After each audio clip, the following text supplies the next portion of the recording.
Welcome to சாந்தி உலகம். இன்றைக்கி வீடியோவில் ஒரு சைட் டிஷ் ரெசிப்பியும் ஒரு ஹெல்த்தியான ஒரு அடை ரெசிப்பியும் எப்படி செய்யலாங்கிறத பார்க்கலாம். இந்த அடை ஏன் ஹெல்த்தி அப்படின்னா, இதில் நான் அரிசி எதுவும் யூஸ் பண்ணலை, ஓட்ஸ் வச்சு செஞ்சுருக்கேன். இது பெரியவங்கலேருந்து சின்னவங்க வரைக்கும் எல்லாருக்கும் பிடிச்ச மாதிரியாக இருக்கும். வாங்க ரெசிபி செய்ய ஸ்டார்ட் பண்ணிடலாம். அதுக்கு முன்னாடி என்னோடய சேனல் நீங்கள் ஃபஸ்ட் டைம் பார்க்குறீங்கன்னா வீடியோ பார்த்துட்டு பிடிச்சிருந்தால் லைக் பண்ணுங்கள், ஷேர் பண்ணுங்கள். சேனலை சப்ஸ்கிரைப் பண்ணாதவங்க சப்ஸ்கிரைப் பண்ணிக்கோங்க.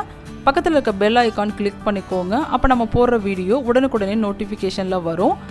இந்த சைட் டிஷ் ரெசிபி நான் இன்றைக்கி பிடிக்கரணை வச்சு செஞ்சுருக்கேன். கண்டிப்பாக கொஞ்சம் வித்தியாசமாக தான் இருக்கும், ட்ரை பண்ணி பாருங்கள். கிரேவி செய்கிறதுக்கு ஃபஸ்ட்டு நம்ம எடுத்து வச்சுருக்க கிழங்க கொஞ்சம் போல் எண்ணெயில் மசாலா போட்டு ஒரு முறை டோஸ்ட் பண்ணி எடுக்கணும். நான் இன்றைக்கி கொஞ்சம் போல் பிடிக்கரணையை ஒரு ஹாஃப் குக் பண்ணிவிட்டு தோலெல்லாம் உரிச்சிட்டு குட்டி குட்டி பீசஸாக கட் பண்ணி வச்சுருக்கேன். அதை இந்த பேனில் போட்டு நம்ம ஃபஸ்ட்டு டோஸ்ட் பண்ணி எடுத்துக்க போகிறோம். இப்படி செய்யும்போது கிரேவிக்கு நல்ல ஒரு எக்ஸ்ட்ரா டேஸ்ட் கிடைக்கும். கிழங்கு கூட மசாலாவும் சேர்ந்த மாதிரி இருக்கும். எண்ணெய் சூடாகிடுச்சு. இதில் கொஞ்சமாக காஷ்மீரி சில்லி பவுடர் சேர்த்துக்கலாம்.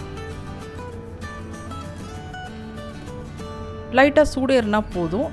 நான் ஃபஸ்ட்டே சொன்ன மாதிரி கிழங்கு நல்லா ஹாஃப் குக் பண்ணிவிட்டு ரவுண்டாக கட் பண்ணி வச்சுருக்கேன். அதை இது கூட சேர்த்து நல்லா மிக்ஸ் பண்ணி எடுத்துக்க போகிறேன். நான் கிழங்கு வேக வைக்கும்போது உப்பு சேர்த்துட்டேன், அப்படிங்கிறதால உப்பு சேர்க்கலை. நம்ம எப்படியும் கிரேவிலையும் உப்பு சேர்ப்போம்ல, அதனால நான் சேர்த்துக்கல. இந்த மிளகாத்தூள் நல்லா ஒரு முறை பரட்டி எடுத்துக்கலாம்.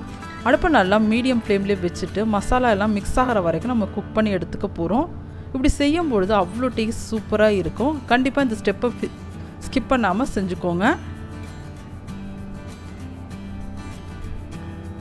ஒரு 5 நிமிஷம் வரைக்கும் நல்லா குக் பண்ணி எடுங்க. அப்போ தான் மசாலாலாம் நல்லா ஊறி வரும்.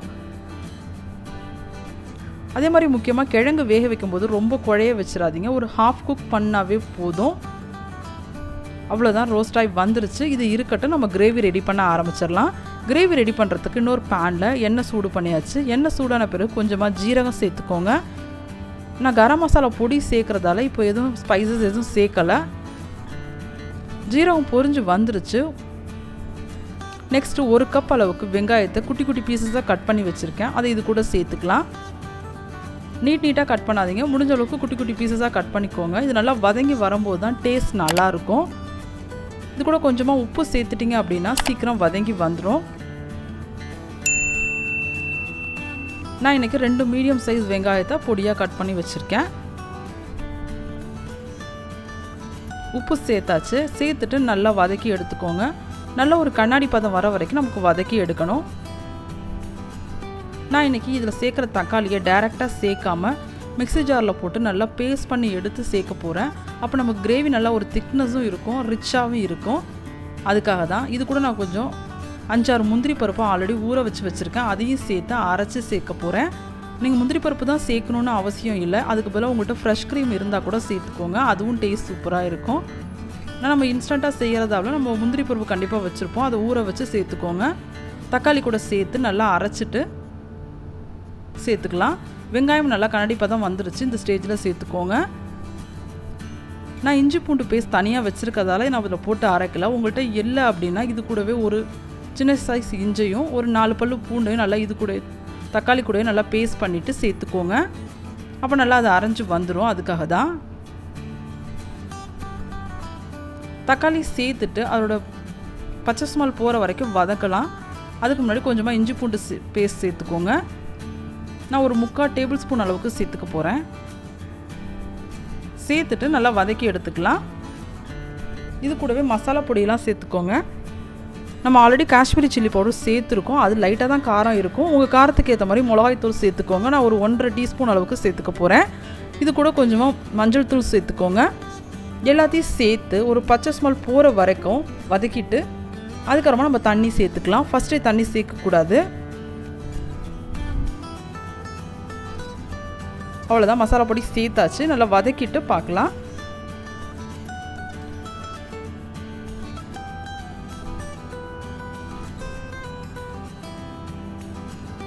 இந்த ஸ்டேஜில் கொஞ்சமாக கஸ்தூரி மேத்தி சேர்த்துக்கலாம். கொஞ்சம் நல்லா கையில் க்ரஷ் பண்ணிவிட்டு சேர்த்துக்கோங்க.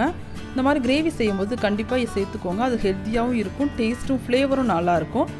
ஒரு 1/2 டீஸ்பூன் போல் கரம் மசாலா பொடி சேர்த்துக்கோங்க. இதுவும் சேர்த்துட்டு ஒரு முறை நல்லா வதக்கி எடுத்துக்கலாம். இப்பயே பார்த்தீங்களா கிரேவி எவ்வளோ ரிச் அண்ட் க்ரீமியாக இருக்குது. இதுக்கு காரணம் பார்த்தீங்கன்னா நம்ம முந்திரி பருப்பு சேர்த்தோம்ல, அதனால தான். நீங்கள் இதுக்கு பதிலாக ஃப்ரெஷ் க்ரீம் இருக்குன்னா கூட சேர்த்துக்கோங்க. நல்லா வதங்கி வந்துருச்சு. அடுப்பை நல்லா மீடியம் ஃப்ளேம்லேயே வச்சு குக் பண்ணிக்கோங்க. ரொம்ப ஹையில் வச்சிட்டிங்க அப்படின்னா அடி பிடிச்ச மாதிரி ஆகிடும். இந்த முந்திரி பருப்புலாம் போட்டிருக்கதால அது நல்லா பேஸ்ட் மாதிரி இருக்கிறதால அடி பிடிச்சிக்கும். அதுக்காக தான்.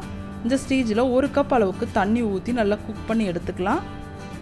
தண்ணியெல்லாம் சேர்த்துட்டு ஒரு கொதி வந்த பிறகு நம்ம ஆல்ரெடி கிழங்கு ரோஸ்ட் பண்ணி வச்சுருக்கோம்ல, அதை சேர்த்துக்கலாம். கொதிச்சு வந்துருச்சு. இந்த ஸ்டேஜில் நம்ம கிழங்கு சேர்த்துட்டு ஒரு 10 நிமிஷம் போல் குக் பண்ணி எடுத்துக்கணும். அப்போ தான் கிழங்கும் கிரேவியும் நல்லா சேர்ந்து கொதிச்சு வரும்.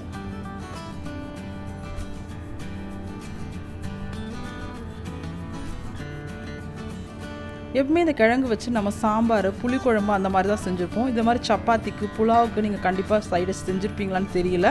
நான் இப்போ தான் ட்ரை பண்ணியிருக்கேன், அதான் உங்கள் கூட ஷேர் பண்ணியிருக்கேன். இந்த ஸ்டேஜில் கொஞ்சமாக பட்டர் சேர்த்துக்கோங்க.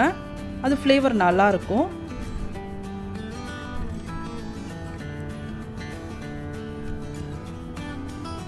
நமக்கு எவ்வளோ திக்னஸ் வேணுமோ அந்த அளவுக்கு நம்ம கொதிக்க வச்சு எடுத்துக்கலாம். ஆனால் இது கிழங்கு சேர்த்த பிறகு கண்டிப்பாக ஒரு 10 நிமிஷம் குக் பண்ணணும். அதுக்கப்புறம் உங்களோட தேவைக்கு ஏற்ப நீங்கள் செஞ்சுக்கோங்க.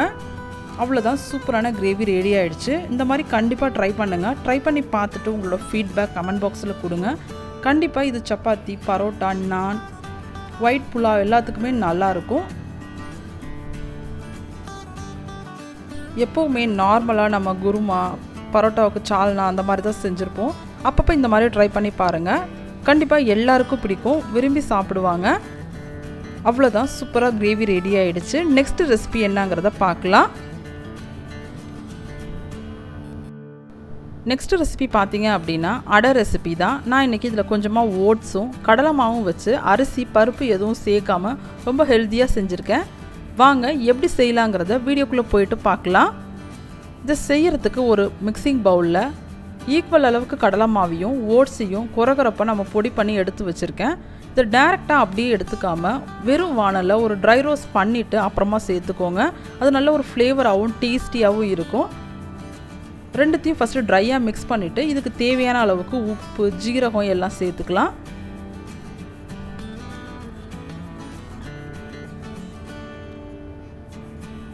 உப்பு கொஞ்சமாக சேர்த்துக்கோங்க உங்கள் டேஸ்ட்டுக்கு ஏற்ற மாதிரி. இது கூடவே கொஞ்சமாக ஜீரகம் சேர்த்துக்கலாம். கொஞ்சமாக மஞ்சள் தூள் எல்லாம் சேர்த்துக்கோங்க. நம்ம கடலை மாவு சேர்த்துருக்கதால கொஞ்சமாக பெருங்காயத்தூள் சேர்த்துட்டிங்க அப்படின்னா வயிறு சம்மந்தமான ப்ராப்ளம் எதுவும் இல்லாமல் இருக்கும். அதுக்காக கொஞ்சமாக பெருங்காயத்தூள் கண்டிப்பாக சேர்த்துக்கோங்க. எல்லாத்தையும் ஒரு முறை ட்ரையாக மிக்ஸ் பண்ணிவிட்டு தண்ணியை கொஞ்சம் கொஞ்சமாக ஊற்றி நல்லா நம்ம நார்மலாக அடை மாவு வீட்டில் அரைப்போம்ல, நல்லா திக்காக அந்த அளவுக்கு நம்ம மிக்ஸ் பண்ணி எடுத்துக்கணும். அட் அ டைமில் தண்ணி அப்படியே ஊற்றாமல் கொஞ்சம் கொஞ்சமாக ஊற்றி நல்லா மிக்ஸ் பண்ணி எடுத்துக்கோங்க.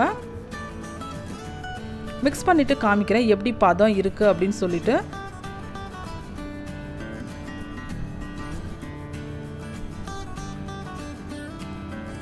பார்த்திங்களா, இந்த அளவுக்கு இருக்குது. இது கொஞ்சம் திக்காக தான் இருக்குது. நம்ம இன்னும் கொஞ்சம் தண்ணி ஊற்றி கூட நம்ம மிக்ஸ் பண்ணி எடுத்துக்கலாம். நான் இது கூட இன்றைக்கி சட்னிலாம் வச்சு சர்வ் பண்ண போகிறதால இதில் நான் எந்த ஒரு ஸ்பைசஸும் சேர்க்கல.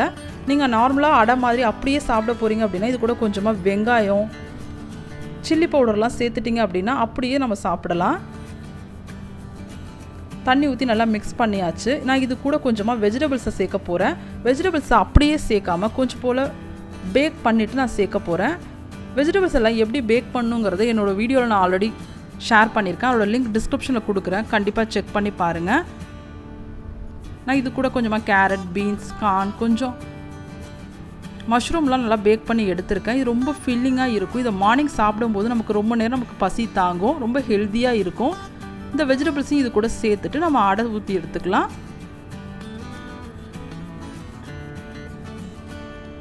அடை ஊற்றுறதுக்கு நான் இந்த மாதிரி ஒரு பேனை அடுப்பில் வச்சுருக்கேன். அதில் கொஞ்சம் போது எண்ணெய் சூடு பண்ணிக்கலாம். எண்ணெய் சூடான பிறகு அடுப்பு நல்லா லோ பண்ணிவிட்டு ஒரு 1.5 கரண்டி அளவுக்கு மாவு ஊற்றி நல்லா திக்காக ஊற்றி எடுத்துக்கோங்க. நார்மலாக தோசை ரொம்ப தின்னாக ஊற்றலாம், அந்த மாதிரி ஊற்ற வேண்டாம், அது டேஸ்ட் நல்லா இருக்காது. கொஞ்சம் திக்காக ஊற்றி எடுத்துக்கோங்க.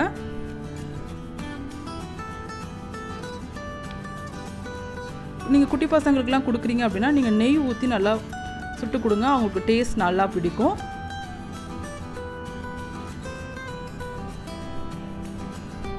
அவ்வளோதான், மாவு ஊற்றியாச்சு. இது மேலேயும் கொஞ்சமாக நெய்யோ இல்லை எண்ணெயோ ஊற்றி நல்லா சுட்டு எடுத்துக்கலாம். இப்போ கார்னர்லாம் நல்லா கலர் சேஞ்ச் ஆகி வரும். அந்த ஸ்டேஜில் நம்ம திருப்பி விட்டு 2 பக்கமும் நல்ல ஒரு ப்ரௌன் ஸ்பாட் வர வரைக்கும் நம்ம குக் பண்ணி எடுத்துக்கணும். அடுப்பை வந்து லோ டு மீடியமில் வச்சு குக் பண்ணி எடுத்துக்கோங்க. ரொம்ப ஹை ஃப்ளேமில் வச்சிட்டிங்க அப்படின்னா சீக்கிரம் கருகிடும். கடலை மாவுங்கிறதெல்லாம் இப்போ நம்ம வேகாமல் சாப்பிட்டோம் அப்படின்னா வயிறு பிரச்சனைலாம் ரொம்ப வரும். அதுக்காக தான்.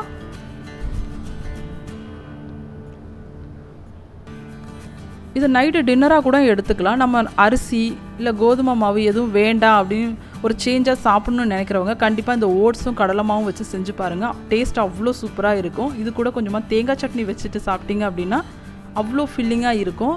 கண்டிப்பாக ட்ரை பண்ணுங்கள். ட்ரை பண்ணி பார்த்துட்டு உங்களோட ஃபீட்பேக் கமெண்ட் பாக்ஸில் கொடுங்க. பார்த்திங்களா, நல்லா கலர் சேஞ்ச் ஆகி வந்துருச்சு சைட்ஸ் எல்லாம். இந்த ஸ்டேஜில் இந்த மாதிரி ஒரு கரண்டி வச்சுட்டு நல்லா திருப்பி விட்டுக்கோங்க. இந்த அடையே நீங்கள் உங்கள்கிட்ட அயன் பேன்லாம் இருக்குது அப்படின்னா அதில் செஞ்சிங்க அப்படின்னா அது இன்னும் கொஞ்சம் டேஸ்ட் கொடுக்கும். என்கிட்ட இல்லை அப்படிங்கிறதெல்லாம் நான் நார்மல் பேனில் செய்கிறேன்.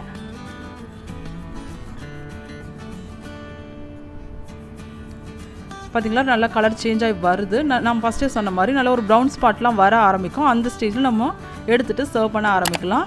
இந்த அடையை பொறுத்த வரைக்கும் ஆற வச்சுலாம் சாப்பிடாதீங்க, சூடாக உடனே சாப்பிடுங்க. அப்போ தான் டேஸ்ட் நல்லாயிருக்கும்.